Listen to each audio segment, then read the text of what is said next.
নমস্কাৰ বিহাটা বাতৰিতে মই আবুল বাছাৰ ৰূপৈহাটৰ শিঙিমাৰীবাসী ৰাইজৰ বাবে এটি ভাল খবৰ।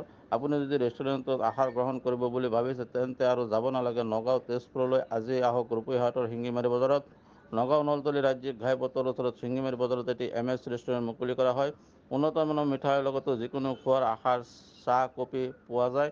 শিঙিমাৰী, হালপাৰা, বালিকা, মাগুৰমাৰী, কাৱৈমাৰী আদি অঞ্চলৰ ৰাইজ আৰু যাব নালাগে দূৰ দূৰণিলৈ।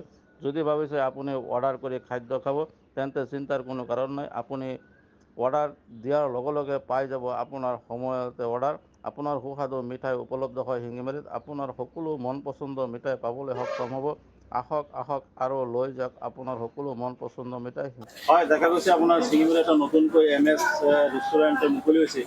ৰেষ্টুৰেণ্টটো কেনেকুৱা? ৰেষ্টুৰেণ্টটো বহুত ভাল, নতুন ৰেষ্টুৰেণ্ট হৈছে। আজি আমাক দাৱাত কৰিছিলে, আহিছোঁ, খালোঁ, পৰিৱেশবিলাক চালোঁ, বহুত ধুনীয়া, চাফ চিকুণ আছে। আৰু যিবিলাক মিঠাই বস্তু আছে, উন্নত ধৰণৰ মিঠাইবিলাক আছে। যিবিলাক বস্তু আমি ৰূপহী যাব লাগে, নহ'লে নগাঁও যাব লাগে, এতিয়া আমি ওচৰতে পাম, শিঙিমাৰী বজাৰতে পাম। তেনেকৈ আনন্দিত হৈছোঁ। বালিকা, শালপাৰা আৰু মাগুৰমাৰী ৰাইজৰ সুবিধা হৈছে। ইয়াৰ বাৰু বা কিবা অনুষ্ঠান প্ৰতিষ্ঠানতো যদি মিঠাই দৰকাৰ হয় ইয়াতে অৰ্ডাৰ দিব পাৰিব। পাৰিব, ইয়াত তেনেকুৱা ব্যৱস্থা আছে। বস্তুখিনি পৰিষ্কাৰ হয়। বহুত পৰিষ্কাৰ। এতিয়া এজনে চাহ খায়। সাব্বিৰ আহমেদ। আপুনি ৰেষ্টুৰেণ্টটো কেতিয়া মুকলি কৰিলে? ৰেষ্টুৰেণ্টটো আজি অপেনিং হৈছে মোৰ।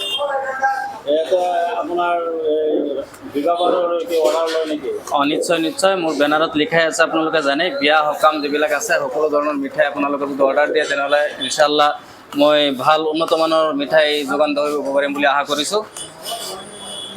ইয়াতে আপোনাৰ কফি চাহৰ ব্যৱস্থা আছে না? কফিও আছে।